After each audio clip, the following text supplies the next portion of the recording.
Voici l'Orvers des Vosges, cette forêt peuplée de sapins qui montent à l'assaut du ciel. Ces massifs, juchés sur des sommets, sont exploités depuis l'Antiquité. Dans ces lacs d'origine glaciaire naissent des rivières qui coulent au fond des vallées. La Meurthe, aujourd'hui, semble endormie. Pourtant, elle a connu ses heures de gloire quand des planches de sapin flottaient sur l'eau. Ici, on est sur le port de flottage de Raon-l'Étape. C'est l'endroit où les grandes flottes de bois et de planches étaient constituées pour partir vers la Lorraine. L'industrie du bois a fait la prospérité de Raon-l'Étape.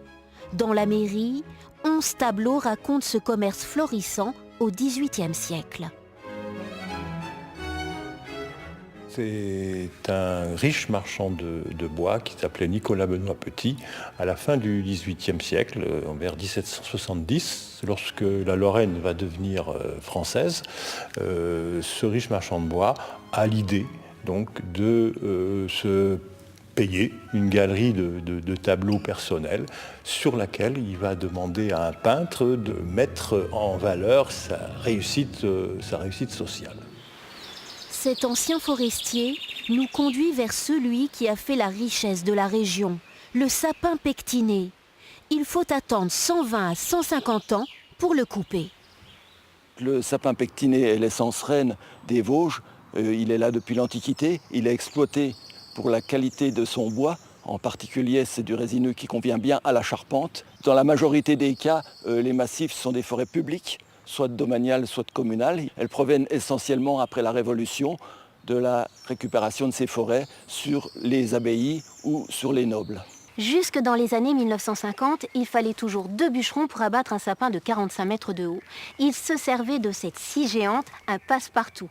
L'opération est délicate. Attention, un arbre va chuter et on sait toujours de quel côté il va tomber.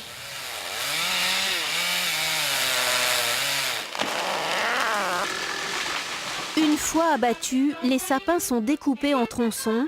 On en retire l'écorce pour les alléger. La raison de vivre du Vosgien, c'est la forêt dont le travail rude le fait subsister. Dans la tradition vosgienne, le schlitage permettait de dévaler les pentes avec une luge. Les grumes sont ensuite acheminées à la scierie. Le maître du lieu est le sagar, qui tire son nom de Zegen, qui signifie scier en allemand. À l'époque, le sagor, il sciait 3 mètres cubes par jour, donc ça fait à peu près une centaine de planches qu'il faisait par jour, en minimum 14 heures de travail. Il faut savoir qu'entre le sciage, l'écorçage et enlever la sciure, donc il avait énormément de travail à faire. Donc le principe, c'est de faire rouler la tronche pour la faire rouler sur le chariot. Aujourd'hui, le rythme est moins soutenu, mais la scierie de la Hallière, classée monument historique, est toujours en activité grâce au travail d'une association. Depuis sa création en 1845, elle fonctionne à l'énergie hydraulique avec ses trous à aubes. Dans les Vosges, toutes les familles ont des ancêtres qui ont travaillé dans les forêts. Cette scierie rend hommage au bel ouvrage de toute une région.